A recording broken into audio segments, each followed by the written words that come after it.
Cuộc đời này sẽ không bao giờ gõ nhẹ lên vai bạn và thì thầm rằng hãy chuẩn bị đi, khó khăn sắp đến rồi đấy. Không bao giờ. Nó sẽ lao thẳng vào bạn như một chiếc xe tải mất phanh.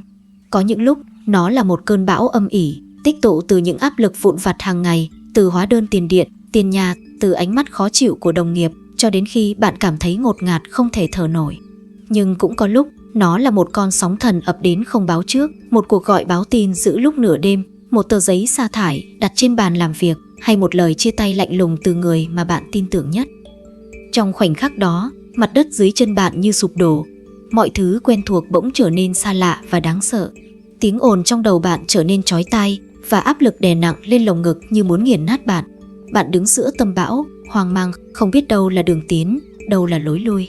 Và chính ngay tại cái giây phút sinh tử của tâm trí ấy, chỉ có một thứ duy nhất, xin nhắc lại, một thứ duy nhất quyết định số phận của bạn, đó là khả năng giữ bình tĩnh. Nhiều người lầm tưởng rằng bình tĩnh là nhu nhược, là chậm chạp, là cam chịu sai lầm. Một tâm trí bình thản không phải là một tâm trí yếu đuối. Nó là lưỡi dao sắc bén nhất mà bạn có thể mang theo bên mình. Khi người khác chỉ nhìn thấy vấn đề và thảm họa, một cái đầu lạnh sẽ nhìn thấy giải pháp. Khi đám đông hoảng loạn dẫm đạp lên nhau để tìm lối thoát, người bình tĩnh sẽ biến chính những chướng ngại vật đó thành những viên đá lót đường để bước lên cao hơn. Như các triết gia khắc kỷ đã dạy chúng ta từ hàng ngàn năm trước, bạn có quyền lực đối với tâm trí của mình, không phải các sự kiện bên ngoài. Nhận ra điều này và bạn sẽ tìm thấy sức mạnh. Hãy thử ngẫm lại xem. Đa số mọi người sụp đổ trước áp lực không phải vì thử thách đó không thể vượt qua, mà vì họ đã để cho nỗi sợ hãi và sự hỗn loạn chiếm lấy buồng lái. Họ để cảm xúc cầm vô lăng và lao chiếc xe cuộc đời mình xuống vực thẳm. Nhưng khi bạn rèn luyện được tâm trí mình trở nên tĩnh lặng như mặt hồ, khi bạn từ chối để cảm xúc che mờ tầm nhìn, bạn sẽ đứng cao hơn cơn bão. Bạn nhìn thấu bản chất vấn đề, bạn hành động có mục đích, di chuyển chính xác như một bác sĩ phẫu thuật. Và trong sự tĩnh lặng đó, bạn trở thành một kẻ bất khả chiến bại. Đó chính là sức mạnh mà chúng ta sẽ cùng nhau mở khóa ngày hôm nay. Nếu bạn tin rằng làm chủ tâm trí là bước đầu tiên để làm chủ cuộc đời, hãy cam kết với chính bản thân mình bằng cách nhấn nút đăng ký kênh. Hãy để đây là khoảnh khắc bạn quyết định suy nghĩ sâu hơn, sống mạnh mẽ hơn và bước đi trên con đường khắc kỷ hướng tới sự bình an nội tại không gì phá vỡ nổi. Quay trở lại với thực tế tàn khốc của chúng ta, câu hỏi không phải là liệu bạn có gặp bão tố hay không, vì chắc chắn bạn sẽ gặp. Câu hỏi là liệu bạn có giữ được cái đầu mình vững vàng khi gió lốc đang gào thét xung quanh hay không. Sự bình tĩnh không phải là thứ bạn chỉ cần đến khi mọi việc êm đẹp. Bất kỳ ai cũng có thể tỏ ra điềm đạm khi ngồi uống trà trong một khu vườn yên tĩnh. Đó là chuyện dễ dàng. Bài kiểm tra thực sự, thước đo bản lĩnh thực sự của một người đàn ông là khi không khí trở nên sắc bén như dao cạo, khi những tiếng la hét vang lên, khi tương lai trở nên mờ mịt và túi tiền thì cạn kiệt. Rất nhiều người tin rằng tính tôi nóng như Trương Phi, rằng bình tĩnh là một loại tính cách bẩm sinh, ai sinh ra có thì nhờ, không có thì chịu. Đó là một lời nói dối để biện minh cho sự lười biếng tu dưỡng. Bình tĩnh là một kỹ năng, nó giống như cơ bắp vậy. Bạn không thể mong mình nâng được tạ nặng 100 kg nếu bạn chưa bao giờ bước chân vào phòng gym. Tâm trí cũng vậy, nó chỉ mạnh mẽ hơn khi bạn rèn luyện nó mỗi ngày. Giữ bình tĩnh không có nghĩa là phớt lờ thực tế hay giả vờ rằng mình không đau đớn. Nó là việc giữ được cái đầu lạnh trong khi những người khác đang mất trí. Nhà tâm lý học vĩ đại Các Dung từng nói một câu rất thấm thía: tôi không phải là những gì xảy ra với tôi là những gì tôi chọn để trở thành. Giữa sức nóng của khủng hoảng, sự lựa chọn trở nên vững vàng thay vì tan tác sẽ thay đổi tất cả. Nhưng hãy nhìn vào xã hội chúng ta đang sống. Chúng ta đang được lập trình để phản ứng ngay lập tức. Một tin nhắn tinh tinh vang lên, chúng ta vồ lấy điện thoại trả lời mà không kịp suy nghĩ. Một bình luận ác ý trên mạng xã hội chọc vào tự ái và chúng ta gõ phím đáp trả với đầy sự hằn học. Một gã tồi tệ nào đó tạt đầu xe bạn ngoài đường và cơn giận bùng lên trước khi lý trí kịp nhận ra điều đó có đáng hay không. Phản ứng theo bản năng mang lại cảm giác rất tự nhiên, rất đã vì nó nhanh, nhưng nó cực kỳ nguy hiểm. Nó giống như việc bạn trao tay lái cuộc đời mình cho bất cứ thứ gì vừa làm bạn giật mình. Và một khi bạn đã rơi vào trạng thái phản ứng, bạn không còn nắm quyền kiểm soát nữa. Khoảnh khắc đó, sự việc đó, con người đó đang điều khiển bạn. Nhưng khi bạn biết cách phản hồi thay vì phản ứng, bạn giành lại quyền kiểm soát. Bạn tạo ra một khoảng hở, một khe hẹp quý giá giữa sự kiện xảy ra và hành động tiếp theo của bạn. Và chính trong cái khe hẹp đó, sức mạnh của bạn ngự trị. Hãy thử nhớ lại lần gần đây nhất bạn để cảm xúc dẫn dắt. Có thể bạn đã thốt ra những lời cay độc với người bạn đời, những lời mà dù có xin lỗi ngàn lần cũng không thể rút lại được. Có thể bạn đã đưa ra một quyết định nghỉ việc trong lúc bực tức, để rồi sau đó hối hận vì chưa tìm được bến đỗ mới. Trong khoảnh khắc nóng giận đó, mọi thứ đều có vẻ hợp lý. Cảm xúc là một kẻ lừa đảo tài ba, nó thuyết phục bạn rằng nó là chân lý. Nhưng khi bụi lắng xuống, sự sáng suốt quay trở lại, bạn mới bàng hoàng nhận ra mình đã ngu ngốc đến thế nào. Đó là lý do tại sao tâm trí phải được rèn luyện trước khi cơn bão ập đến. Bởi vì khi áp lực đè nặng, con người sẽ không hành động theo kỳ vọng mà sẽ rơi xuống ngang bằng với trình độ huấn luyện của mình. Nếu bạn chưa bao giờ dạy tâm trí mình cách tạm dừng, cách hít thở, cách tư duy trước khi hành động, thì sự hỗn loạn sẽ quyết định thay cho bạn. Cơ thể chúng ta có một cơ chế sinh học rất thô sơ để đối phó với căng thẳng. Tim đập nhanh, hơi thở gấp gáp, cơ bắp căng cứng. Bộ não nhận tín hiệu nguy hiểm và chuyển sang chế độ sinh tồn. Nó tắt ngấm phần não lý trí, phần người và nhường chỗ cho phần não bò sát, phần con. Đó là lý do tại sao khi sợ hãi hoặc tức giận, bạn cảm thấy mình không thể suy nghĩ thông suốt. Nỗi sợ hãi và sự hoảng loạn theo nghĩa đen là thay đổi cách bạn tư duy. Nhưng đây là sự thật mà ít ai nói cho bạn biết, bạn có thể đảo ngược quy trình đó. Công cụ đơn giản nhất, rẻ tiền nhất và cũng thường bị xem thường nhất chính là hơi thở của bạn. Hãy sống chậm lại. Khi bạn chủ động làm chậm hơi thở, nhịp tim sẽ chậm lại. Khi tim đập chậm lại, suy nghĩ của bạn sẽ vững vàng hơn. Chỉ cần vài hơi thở sâu, bạn đang gửi một tín hiệu đến hệ thần kinh rằng tôi không gặp nguy hiểm chết người, tôi an toàn đủ để suy nghĩ. Đây không phải là lý thuyết suông, đây là kỹ thuật mà lính đặc nhiệm Navy SEAL, các vận động viên đỉnh cao và các bác sĩ phẫu thuật não sử dụng trong những giây phút ngàn cân treo sợi tóc. Nhưng làm dịu hơi thở mới chỉ là bước khởi đầu. Tâm trí cũng cần phải được dạy cách nhìn nhận vấn đề khác đi. Khi bạn nhìn một chướng ngại vật là một vấn đề, nó mang lại cảm giác nặng nề, bế tắc và là dấu chấm hết. Nhưng khi bạn nhìn nó như một thử thách, mọi thứ thay đổi. Một thử thách là thứ gì đó để bạn dấn thân, để chinh phục, để học hỏi. Sự việc vẫn y nguyên như vậy, nhưng mối quan hệ của bạn với nó đã thay đổi hoàn toàn. Epictetus, một nô lệ trở thành triết gia vĩ đại, đã dạy rằng không phải sự việc xảy ra làm chúng ta đau khổ, mà là cách chúng ta nhìn nhận về sự việc đó. Đây không chỉ là triết học, đây là kỹ năng sinh tồn thực tế. Khoảnh khắc bạn thay đổi cái khung mà bạn dùng để nhìn một sự kiện, bạn tước đi khả năng làm tổn thương bạn của nó. Tuy nhiên, tái định khung không có nghĩa là tự lừa dối bản thân. Nó không có nghĩa là bạn nhìn một thảm họa rồi cười ngu ngơ bảo rằng đó là món quà. Không, đó là sự trung thực tàn nhẫn với những gì đang diễn ra trước mắt và sau đó chọn một góc nhìn giúp bạn mạnh mẽ hơn thay vì yếu đi. Khi công việc kinh doanh đổ bể, thay vì than khóc tại sao lại là tôi, hãy hỏi việc này dạy tôi điều gì về thị trường, về cách quản lý vốn. Câu hỏi thứ nhất biến bạn thành nạn nhân đáng thương. Câu hỏi thứ hai biến bạn thành một học trò xuất sắc của trường đời. Chỉ một sự thay đổi nhỏ đó thôi có thể biến tuyệt vọng thành quyết tâm. Thomas Edison, sau hàng ngàn lần thất bại trong việc tạo ra bóng đèn, đã nói một câu để đời: tôi không thất bại. Tôi chỉ tìm ra 10.000 cách chưa hiệu quả. Sự kiện không đổi, nhưng cái không nhìn của ông ấy đã quyết định lịch sử nhân loại. Tất nhiên, kiểu tư duy này không tự nhiên mà có. Bạn không thể mong đợi mình bước vào một cuộc họp căng thẳng hay một cuộc cãi vã nảy lửa và đột nhiên trở thành một vị thiền sư. Nếu như trước đó, bạn dành cả ngày để nổi điên với cái tắc đường hay chửi bới cái máy tính chạy chậm. Sự vững vàng về tinh thần được xây dựng trong những khoảnh khắc yên tĩnh, trong những lựa chọn nhỏ nhặt hàng ngày. Nó được xây dựng khi bạn quyết định buông bỏ một sự khó chịu nhỏ thay vì nuôi dưỡng nó. Nó được xây dựng khi bạn chọn lắng nghe hết câu trước khi nhảy vào họng người khác. Nó được xây dựng khi bạn bắt gặp mình đang vội vã, hấp tấp và tự nhủ, dừng lại, hít một hơi. Mỗi lần bạn làm như vậy, bạn đang đặt thêm một viên gạch vào nền móng của sự điềm tĩnh. Rèn luyện tâm trí không phải là một thói quen đơn lẻ, nó là sự tổng hòa của lối sống. Đây là phần tiếp theo của kịch bản, tiếp nối liền mạch tư duy từ phần trước, đi sâu vào các phương pháp rèn luyện cụ thể và cái giá phải trả của sự nóng giận. Thiền định dạy bạn cách quan sát những suy nghĩ đang chạy nhảy trong đầu mình mà không bị cuốn theo chúng, giống như việc bạn ngồi bên lề đường nhìn dòng xe cộ qua lại mà không lao ra giữa đường để bị xe tông. Hình dung hóa, hay nói đúng hơn là kỹ thuật dự phòng tiêu cực của người khắc kỷ, dạy bạn nhìn thấy trước mình đang xử lý khó khăn như thế nào trước khi nó thực sự xảy ra. Tập luyện thể xác dạy bạn cách chịu đựng sự không thoải mái, cách nghiến răng đi tiếp khi cơ bắp gào thét muốn dừng lại. Việc đọc sách giúp mở rộng sự hiểu biết về thế giới và mài sắc tư duy của bạn. Mỗi một thói quen này khi đứng riêng lẻ đã là một liều thuốc bổ, nhưng khi kết hợp lại, chúng tạo thành một bộ áo giáp tinh thần hoàn hảo, chuẩn bị sẵn sàng để bạn đối mặt với những thứ không thể đoán trước. Môi trường sống của bạn cũng đóng vai trò sinh tử. Hãy thử dành đủ thời gian ở bên cạnh những kẻ hay hoảng loạn, những người luôn than vãn về sếp, về đồng nghiệp, về thời tiết, và chẳng mấy chốc năng lượng tiêu cực đó sẽ trở thành của bạn. Sự hoảng loạn có tính lây lan còn nhanh hơn cả virus. Ngược lại, hãy vây quanh mình bằng những người có tư duy mạch lạc, những người giữ được sự điềm tĩnh khi trời sập, và sự vững vàng của họ sẽ neo giữ bạn lại.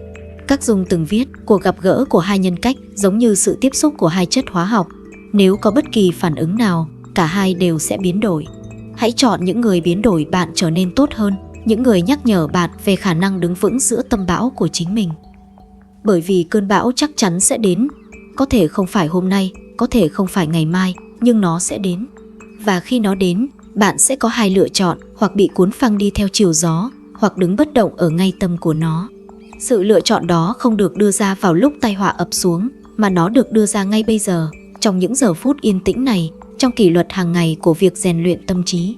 Bạn làm điều đó không phải vì hy vọng cuộc đời sẽ nhẹ nhàng với mình, mà vì bạn biết chắc chắn rằng cuộc đời sẽ không bao giờ nhẹ nhàng. Và khi nó trở nên tàn khốc, bạn đã sẵn sàng. Một tâm trí bình thản có khả năng cắt xuyên qua lớp sương mù đang làm mù mắt tất cả mọi người khác. Khi nỗi sợ hãi bóp nghẹt đám đông, khi tiếng ồn lấp đầy không gian, khi sự bối rối khiến người ta không phân biệt được trái phải, tâm trí bình tĩnh vẫn nhìn thấy con đường. Nó nhận ra những chi tiết mà sự hoảng loạn đã xóa sạch. Nó bắt được những cơ hội mà người khác bỏ lỡ vì họ đang quá bận rộn để phản ứng lại sự hỗn loạn. Bình tĩnh không có nghĩa là bạn không cảm thấy gì cả. Đừng hiểu lầm. Bạn vẫn là con người, bạn vẫn biết đau, biết sợ. Nhưng bình tĩnh nghĩa là bạn từ chối để những cảm xúc đó cai trị mình. Nó là sự khác biệt giữa một cung thủ bắn trong vội vã và trượt mục tiêu với một cung thủ biết hít thở, chờ gió đổi chiều và thả dây cung với sự chính xác tuyệt đối. Trong những khoảnh khắc mà quyết định mang tính sống còn, tốc độ mà không có sự rõ ràng chính là một cái bẫy chết người. Sự bình tĩnh mang lại cho bạn sự rõ ràng để hành động đúng lúc, đúng cách. Lý do sự bình tĩnh nắm giữ nhiều quyền lực đến thế là vì nó thay đổi luật chơi. Khi người khác đang phản ứng với bề nổi, tâm trí bình tĩnh nhìn thấu xuống bên dưới. Nó nhìn thấy gốc rễ của vấn đề, chứ không chỉ là triệu chứng. Các Dung, một lần nữa, đã viết những dòng gan ruột. Tầm nhìn của bạn sẽ chỉ trở nên rõ ràng khi bạn có thể nhìn vào trái tim của chính mình. Kẻ nhìn ra ngoài thì mơ mộng, kẻ nhìn vào trong thì thức tỉnh. Sự hoảng loạn luôn nhìn ra bên ngoài, tuyệt vọng tìm cách kiểm soát hoàn cảnh, kiểm soát người khác. Sự bình tĩnh nhìn vào bên trong, quyết tâm làm chủ chính mình. Sự làm chủ đó cho phép bạn bước ra khỏi nhịp điệu của cơn bão và tạo ra nhịp điệu của riêng bạn. Đột nhiên, bạn không còn chỉ là kẻ sống sót qua tình huống đó nữa, bạn đang định hình nó. Điều này không có nghĩa là di chuyển chậm chạp hay do dự khi đến lúc phải hành động. Bình tĩnh không phải là sự thiếu vắng của chuyển động, nó là sự hiện diện của sự kiểm soát. Nó là hình ảnh của một chiến binh đứng yên trong khi chiến trường xoay chuyển hỗn loạn quanh mình, kiên nhẫn chờ đợi một sơ hở duy nhất để tung ra đòn kết liễu thay đổi cục diện. Thế giới này thường nhầm lẫn sự ồn ào với sức mạnh. Những kẻ to mồm thường được cho là mạnh mẽ, nhưng sự thật là sức mạnh được tìm thấy trong bàn tay vững chãi, trong lời nói có cân nhắc, trong ánh mắt không dao động. Khi bạn giữ được bình tĩnh trong những khoảnh khắc mà mọi người xung quanh đều mất thăng bằng, bạn nổi bật lên. Không phải vì bạn cố tình gây chú ý, mà vì sự vững vàng đã trở thành một thứ của hiếm trong xã hội hiện đại. Và quy luật kinh tế cơ bản, cái gì hiếm thì cái đó trở nên vô giá. Bình tĩnh cũng là tấm khiên bảo vệ bạn khỏi việc đưa ra những quyết định không thể rút lại. Chắc chắn tất cả chúng ta, không trừ một ai, đều đã từng nếm trải vị đắng của sự hối hận. Hối hận vì những lời nói thốt ra quá nhanh trong cơn nóng giận, hay những hành động được thực hiện trong cơn bốc đồng. Trong những khoảnh khắc đó, tâm trí không hề tư duy, nó đang phòng thủ, tấn công hoặc tìm đường tẩu thoát. Tâm trí bình tĩnh không trốn chạy cảm xúc, nhưng nó học cách để cơn sóng đầu tiên đi qua trước khi thực hiện một nước đi. Nó biết rằng, ngay cả trong tình huống khẩn cấp nhất, vẫn có sức mạnh tiềm ẩn trong một khoảng rừng. Khoảng rừng đó là nơi trí tuệ trú ngụ. Đó là nơi bạn có thể cân nhắc không chỉ điều bạn muốn làm cho hả giận, mà là điều gì sẽ phục vụ tốt nhất cho lợi ích lâu dài của bạn. Hãy nghĩ về sự khác biệt giữa một ngọn nến và một ngọn hải đăng. Một ngọn nến chập chờn trước cơn gió nhẹ nhất, ánh sáng của nó mong manh và ngắn ngủi. Một ngọn hải đăng đứng vững qua bão tố, dẫn đường cho tàu bè mà không hề nao núng. Sự bình tĩnh biến bạn từ ngọn nến thành ngọn hải đăng. Biển có thể gầm thét, nhưng bạn vẫn đứng đó, chiếu rọi ánh sáng vào nơi cần thiết nhất. Trong trạng thái hoảng loạn, tâm trí bạn sẽ tìm kiếm sự an toàn ở sai chỗ, tìm đến những giải pháp nhanh chóng, những hành động bốc đồng hoặc mù quáng nghe theo sự dẫn dắt của người khác. Trong trạng thái bình tĩnh, bạn trở thành nguồn cội của sự ổn định cho chính mình và thường là cho cả những người xung quanh. Sự thật là bình tĩnh không chỉ là một lợi thế trong khủng hoảng, nó là lợi thế trong mọi khía cạnh của cuộc sống, từ đàm phán kinh doanh cho đến chuyện tình cảm. Trong đàm phán, người bình tĩnh lắng nghe nhiều hơn nói, và trong sự lắng nghe đó, họ nắm được thóp của đối phương. Trong các mối quan hệ, người bình tĩnh nghe thấy nỗi đau ẩn sau những lời trách móc của đối phương và phản hồi lại nỗi đau đó, thay vì phản ứng lại sự công kích bề mặt. Trong phát triển bản thân, người bình tĩnh có thể đối mặt với những sự thật khó chịu về chính mình mà không chạy trốn. Như Seneca đã nói, không ai có quyền lực để có mọi thứ mình muốn, nhưng họ có quyền lực để không muốn những thứ mình không có và vui vẻ tận dụng tốt những gì mình đang có. Bình tĩnh trao cho bạn quyền lực đó, khả năng đối diện với thực tại trần trụi và làm việc với nó, thay vì chiến đấu chống lại nó trong vô vọng. Sự điềm tĩnh này không có nghĩa là cuộc đời sẽ hết hỗn loạn. Nó có nghĩa là sự hỗn loạn mất đi khả năng sai khiến bạn. Bạn không thể ngăn những con sóng, nhưng bạn có thể học cách lướt trên chúng. Và khi người khác thấy bạn lèo lái qua bão tố mà không lạc lối, họ bắt đầu tin tưởng bạn. Không phải vì bạn tuyên bố mình biết tất cả câu trả lời, mà vì bạn từ chối bị cuốn trôi. Bình tĩnh giành lấy sự tôn trọng mà không cần phải mở miệng đòi hỏi. Nó biến bạn thành người mà mọi người nhìn vào khi mọi thứ trở nên bất định. Tất nhiên, thách thức nằm ở chỗ sự bình tĩnh không đến một cách tự nhiên.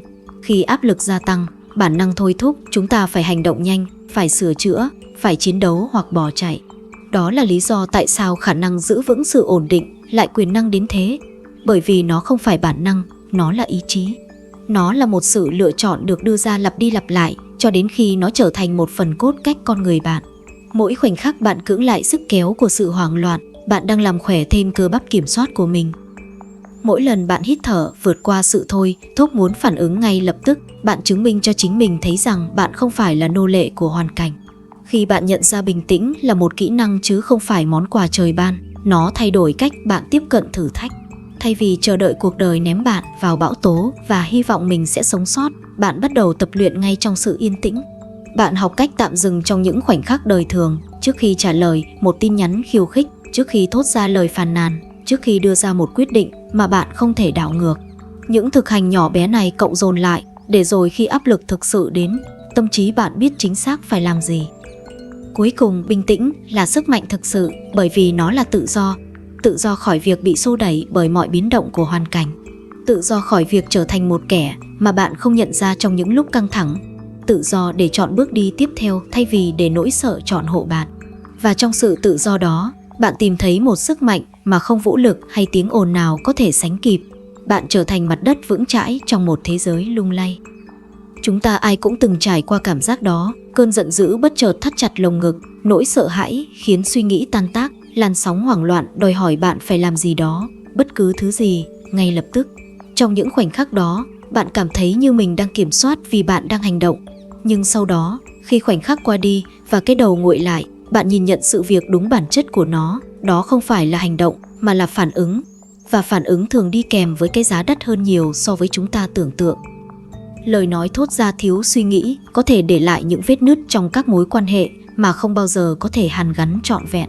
Những quyết định vội vàng đưa ra trong màn sương mù của sự thất vọng có thể đóng sập những cánh cửa mà bạn thậm chí còn chưa biết mình muốn bước qua. Đôi khi những khoảnh khắc đó lấy đi sự bình yên của bạn, những lần khác chúng lấy đi cả tương lai của bạn. Mối nguy hiểm của việc để cảm xúc chiếm quyền điều khiển không phải là vì cảm xúc là xấu xa. Không, chúng không xấu. Chúng là một phần của việc làm người. Chúng mang lại màu sắc cho cuộc sống, chiều sâu cho trải nghiệm. Nhưng khi chúng cầm lái, lý trí bị đẩy xuống ghế sau. Bạn ngừng chọn hướng đi và bắt đầu bị lái đi bởi những xung động không hề quan tâm đến lợi ích tốt nhất của bạn. Nỗi sợ thuyết phục bạn chạy trốn khi bạn cần đứng yên. Cơn giận thúc giục bạn chiến đấu khi sự lựa chọn khôn ngoan là bỏ đi. Sự thiếu kiên nhẫn bảo bạn ép chín mọi thứ khi chúng chưa sẵn sàng. Điều trớ trêu là trong sức nóng của khoảnh khắc, cảm xúc không hề giống tiếng ồn, chúng cảm giác như chân lý. Khi ai đó xúc phạm bạn, cơn giận cảm thấy rất chính đáng. Khi thứ gì đó đe dọa bạn, nỗi sợ cảm thấy như sự bảo vệ. Nhưng không phải mọi thứ cảm thấy đúng đều là khôn ngoan. Cảm xúc cung cấp năng lượng để hành động, nhưng thiếu sự dẫn dắt của tư duy điềm tĩnh, năng lượng đó có thể trở nên tàn phá.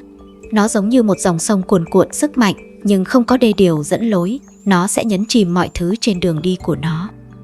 Nhiều người đã đánh mất nhiều thứ vì những phản ứng không kiểm soát của chính mình hơn là vì những khó khăn mà cuộc đời ném vào họ. Đáng để ghi nhớ rằng những khoảnh khắc quan trọng nhất trong đời thường không cho phép làm lại. Một cơ hội xuất hiện và bạn hoặc bước tới hoặc không. Một mối quan hệ chạm tới điểm gãy và điều bạn nói trong khoảnh khắc đó hoặc mở ra cánh cửa hoặc đóng nó lại vĩnh viễn. Một email bất cẩn gửi đi trong lúc bực bội có thể phá hủy hàng tháng trời, gây dựng lòng tin. Một cơn bùng nổ sai chỗ có thể định hình lại cách mọi người nhìn nhận về bạn mãi mãi. Đó là những cái giá ẩn giấu của việc để cảm xúc dẫn đường. Những cái giá mà bạn không nhìn thấy cho đến khi đã thanh toán xong. Và còn một tầng lớp nữa, mỗi lần bạn đầu hàng trước xung động cảm xúc, bạn đang củng cố thói quen đó. Bạn dạy cho tâm trí mình rằng đây là cách chúng ta xử lý căng thẳng. Bạn làm điều đó càng nhiều, nó càng trở nên tự động. Chẳng bao lâu sau, không chỉ những tình huống lớn mới kích hoạt bạn, mà gần như mọi thứ đều có thể. Bạn bắt đầu sống trên bờ vực, sẵn sàng phản ứng trước khi kịp nghĩ xem tình huống đó có đáng để phản ứng hay không. Đây là lý do tại sao các nhà khắc kỷ đặt giá trị cao đến thế vào việc làm chủ bản thân. Như Seneca đã nói, không người đàn ông nào tự do nếu anh ta là nô lệ của chính mình. Khi bạn ở dưới sự thương xót của cảm xúc, bạn không thể tuyên bố mình đang kiểm soát cuộc đời mình. Nhưng có một mặt khác của sự thật này, và đó là một trong những nhận thức trao quyền mạnh mẽ nhất mà bạn có thể có. Mỗi lần bạn cưỡng lại xung động đó, mỗi lần bạn dừng lại trước khi nói, hít thở trước khi hành động, bạn đang phá vỡ mô thức cũ. Bạn đang dạy tâm trí mình một cách vận hành mới. Bạn đang chứng minh cho bản thân thấy rằng bạn có thể cảm nhận một cái gì đó sâu sắc mà không bị nó điều khiển. Sức mạnh không nằm ở việc không bao giờ cảm thấy giận dữ, sợ hãi hay hoảng loạn. Sức mạnh nằm ở việc từ chối để chúng soạn thảo các điều khoản cho cuộc sống của bạn. Chi phí của việc để cảm xúc chiếm quyền thường vô hình lúc đầu. Có thể không ai chỉ trích bạn ngay lúc đó. Có thể thiệt hại chỉ là sự tinh tế, một sự mất mát niềm tin thầm lặng, một sự thay đổi trong cách ai đó nhìn bạn, một cơ hội lẳng lặng đi qua mà không gõ cửa nhà bạn. Bạn có thể không bao giờ biết mình đã mất những gì, nhưng dù bạn có nhìn thấy hay không, những cái giá đó là có thật. Chúng tích tụ lại, và nếu không được kiểm soát, chúng có thể bẻ cong toàn bộ quỹ đạo cuộc đời bạn. Đó là lý do tại sao sự bình tĩnh dưới áp lực không chỉ là một đức tính tốt để làm cảnh. Nó là một hình thức tự vệ. Nó bảo vệ các mối quan hệ của bạn, danh tiếng của bạn, tương lai của bạn. Nó đảm bảo rằng khi bạn thực hiện một nước đi, đó là nước đi có chủ đích, chứ không chỉ là nước đi của cảm xúc. Marcus Aurelius viết, nếu bạn đau khổ vì bất cứ điều gì bên ngoài, nỗi đau không phải do sự vật đó gây ra, mà là do ước lượng của bạn về nó, và bạn có quyền lực để thu hồi ước lượng đó bất cứ lúc nào. Quyền lực để thu hồi đó chính là cốt lõi của sự tự chủ. Đó là quyết định nhìn nhận cảm xúc đúng như bản chất của nó, là thông tin, không phải là mệnh lệnh, và sau đó chọn làm gì với nó. Hãy đi sâu hơn vào cơ chế sinh học của sự mất kiểm soát để bạn thấy mình không đơn độc. Khi nỗi sợ chiếm lấy quyền kiểm soát, một điều gì đó sâu sắc xảy ra bên trong bộ não bạn. Nó không chỉ là một cảm giác, nó là sự thay đổi trong cách vận hành của toàn bộ hệ thống. Trong những khoảnh khắc nguy hiểm, hệ thống báo động của não bộ hạch hạnh nhân rú lên như còi báo động không kích. Tín hiệu đó chạy dọc cơ thể, bơm đầy adrenaline và cortisol, những hormone căng thẳng được thiết kế để giữ cho bạn sống sót. Tim đập như trống trận để bơm máu đến cơ bắp, hơi thở dồn dập và tầm nhìn thu hẹp lại vào thứ mà bạn cho là mối đe dọa. Cơ chế sinh tồn cổ xưa này đã từng cứu tổ tiên chúng ta khỏi nanh vuốt của thú dữ. Nhưng trong cuộc sống hiện đại, nó có thể bị kích hoạt bởi một email gay gắt, một cuộc trò chuyện căng thẳng hay một hóa đơn quá hạn. Cơ thể phản ứng như thể mạng sống của bạn đang bị đe dọa, ngay cả khi mối nguy hiểm hoàn toàn không mang tính vật lý. Trong những khoảnh khắc đó, một điều tai hại xảy ra, vỏ não trước trán, phần não chịu trách nhiệm cho lý trí, giải quyết vấn đề và lập kế hoạch dài hạn, bắt đầu đóng cửa. Nó giống như việc vị thuyền trưởng thông thái của con tàu tâm trí bị đẩy sang một bên và gã thủy thủ hoang dã nhất, thô lỗ nhất đã cướp lấy bánh lái. Các Dung từng nói, cho đến khi bạn biến cái vô thức thành cái có ý thức, nó sẽ điều khiển cuộc đời bạn và bạn sẽ gọi đó là định mệnh. Đây chính là ý nghĩa thực tế của câu nói đó. Khi nỗi sợ chiếm đoạt bộ não, nó lái hành vi của bạn mà không cần xin phép và không hề cân nhắc đến hậu quả. Bạn ngừng lựa chọn hành động, bạn bắt đầu phản ứng lại mọi thứ. Sự chuyển dịch từ lựa chọn sang phản ứng rất tinh vi nhưng đầy quyền lực. Bạn có thể tin rằng mình vẫn đang kiểm soát vì bạn đang hành động, nhưng thực tế những hành động đó được quyết định bởi bản năng sinh tồn, không phải tư duy tỉnh táo.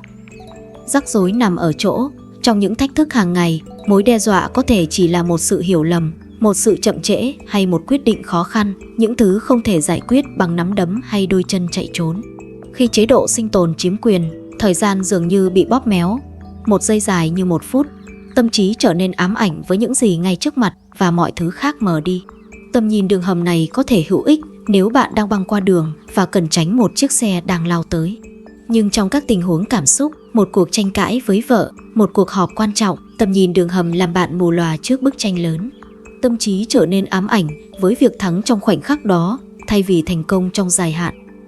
Nỗi sợ hãi có sức thuyết phục ghê gớm vì nó tạo cảm giác rất thật. Dòng adrenaline khiến bạn tin rằng bạn phải hành động ngay bây giờ, rằng không còn thời gian để suy nghĩ. Nhưng hầu hết mọi lúc luôn có thời gian nếu bạn tạo ra nó. Vấn đề là trong gọng kìm của nỗi sợ, hóa chất trong não thuyết phục bạn rằng không có thời gian. Đây là lý do tại sao những người đã rèn luyện bản thân biết cách tạm dừng, hít thở và làm chậm suy nghĩ lại có vẻ điềm tĩnh đến vậy dưới áp lực. Họ không miễn nhiễm với nỗi sợ. Họ chỉ đơn giản là đã xây dựng được một cây cầu nối giữa bộ não nguyên thủy và bộ não tư duy để tín hiệu báo động không cắt đứt họ khỏi lý trí hoàn toàn. Và đây là nơi khoa học gặp gỡ trí tuệ. Những thực hành như hít thở sâu, chánh niệm và sự tạm dừng có chủ đích không chỉ là để cho vui. Chúng là những can thiệp sinh lý học, những hơi thở chậm và sâu gửi tín hiệu qua dây thần kinh phế vị đến não bộ, nói với nó rằng cơ thể đang an toàn. Điều này bắt đầu làm giảm dòng lũ hormone căng thẳng và tái kích hoạt vỏ não trước trán. Nói cách khác, bạn không chỉ đang bình tĩnh lại theo nghĩa mơ hồ, bạn đang theo nghĩa đen khôi phục lại khả năng tư duy rõ ràng của bộ não mình. Thách thức là hầu hết chúng ta không được dạy để nhận ra khoảnh khắc chế độ sinh tồn bắt đầu kích hoạt. Chúng ta chỉ nhận ra sau khi đã quát tháo ai đó, đưa ra quyết định ngu ngốc hoặc bỏ đi khỏi một điều quan trọng. Nhưng với sự nhận thức, bạn có thể bắt đầu cảm thấy những dấu hiệu sớm, hơi thở nông dần, vai căng cứng, suy nghĩ chạy đua. Đó là những tín hiệu cho thấy bộ não nguyên thủy đang chuẩn bị chiếm quyền. Và ngay trong khoảnh khắc đó, bạn có một sự lựa chọn để nó điều hành sâu diễn hay can thiệp trước khi mất kiểm soát. Hãy nghĩ về nó giống như lái xe xuống một con dốc đứng. Khi bạn mới cảm thấy tốc độ tăng lên, bạn vẫn còn cơ hội nhấp phanh và giữ kiểm soát. Nhưng nếu bạn đợi quá lâu, chiếc xe sẽ lao nhanh đến mức việc dừng lại mà không gây tai nạn trở nên gần như không thể. Nỗi sợ hoạt động y hệt như vậy. Bạn phản ứng với nó bằng hành động có chủ đích, làm chậm hơi thở, neo giữ suy nghĩ. Càng sớm bao nhiêu thì việc giữ cho bộ não tư duy hoạt động càng dễ bấy nhiêu. Đợi quá lâu và bạn sẽ bị cuốn phăng bởi quán tính của bản năng. Cuối cùng, mục tiêu không phải là loại bỏ phản ứng cảm xúc của bạn. Nỗi sợ có thể bảo vệ bạn, sự giận dữ có thể cảnh báo bạn về sự bất công, sự hào hứng có thể thúc đẩy bạn đến cơ hội. Nhưng những cảm xúc này nên cung cấp thông tin cho lựa chọn của bạn, chứ không phải ra lệnh cho chúng. Khi bạn có thể cảm nhận được dòng chảy mạnh mẽ đó mà không buông tay lái, bạn mở khóa được một loại sức mạnh không bị lung lay bởi sự lên xuống của thời cuộc. Bạn trở thành sự hiện diện vững chãi trong một thế giới liên tục thay đổi.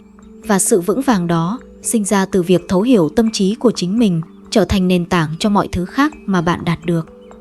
Phản ứng mang lại cảm giác nhanh, cảm giác sống động. Nhưng hãy nhớ, nhanh hơn thường yếu hơn vì nó bỏ qua phần con người biết cân nhắc, đo lường và quyết định có mục đích. Phản ứng giống như vớ lấy bất cứ công cụ nào trong tầm tay mà không cần kiểm tra xem nó có đúng là thứ mình cần hay không. Và một khi đã vung lên, bạn không thể thu lại. Cuộc đời đầy rẫy những khoảnh khắc được thiết kế để khiêu khích bạn. Mỗi sự khiêu khích là một lời mời gọi bạn từ bỏ quyền kiểm soát. Bạn càng chấp nhận nhiều lời mời đó, bạn càng sống dưới sự thương hại của tâm trạng, ý kiến và sai lầm của người khác. Đó là một phản ứng dây chuyền. Ngày tồi tệ của ai đó trở thành ngày tồi tệ của bạn. Sự hoảng loạn của ai đó trở thành sự hoảng loạn của bạn. Phản ứng thu hẹp tầm nhìn, nhốt bạn vào khoảnh khắc hiện tại, ám ảnh với cú đánh trả ngay lập tức. Bạn có thể thắng một trận đánh nhỏ nhưng thua cả cuộc chiến lớn. Bạn có thể làm ai đó câm miệng ngay lúc đó nhưng mất lòng tin của họ mãi mãi. Các Dung từng nói, mọi thứ khiến chúng ta khó chịu về người khác có thể dẫn chúng ta đến sự thấu hiểu về chính mình. Phản ứng bỏ qua sự thấu hiểu đó hoàn toàn. Nó không cho bạn không gian để hỏi tại sao điều này làm mình bực mình. Nó chỉ biết rằng có thứ gì đó đã khuấy động bạn và đòi hỏi bạn trả đũa với lực tương đương. Nhưng những người có vẻ như không thể bị lay chuyển không nhất thiết là những người vô cảm. Họ là những người có thể cảm thấy sức nóng đang dâng lên bên trong và vẫn chọn bước đi tiếp theo một cách cẩn trọng. Hãy xem xét bao nhiêu khoảnh khắc trong lịch sử đã xoay chuyển dựa trên sự khác biệt giữa phản ứng và phản hồi. Những nhà lãnh đạo giữ được bình tĩnh trong khủng hoảng đã chèo lái con thuyền của họ đến bến bờ sống sót. Những kẻ hành động hấp tấp thường lao thẳng vào thảm họa. Nguyên tắc tương tự áp dụng cho cấp độ cá nhân. Cuộc đời bạn được định hình không chỉ bởi những gì xảy ra với bạn, mà bởi cách bạn đón nhận nó. Xây dựng thói quen đó cần sự luyện tập. Nó bắt đầu từ những khoảnh khắc nhỏ nhất, giữ lưỡi lại vài giây trong một cuộc trò chuyện, để một email nằm trong mục nháp qua đêm, bước ra ngoài hít thở không khí thay vì tranh cãi vòng vo. Theo thời gian, những khoảng dừng này trở thành bản năng thứ hai. Bạn bắt đầu nhận ra rằng không phải mọi thứ đều đòi hỏi sự tham gia ngay lập tức của bạn, và không phải đám cháy nào cũng là của bạn để dập tắt. Bạn càng luyện tập, tâm trí bạn càng học được rằng sự an toàn và sức mạnh đến từ sự lựa chọn, không phải từ tốc độ. Phản ứng phát triển mạnh trong sự thiếu vắng của nhận thức.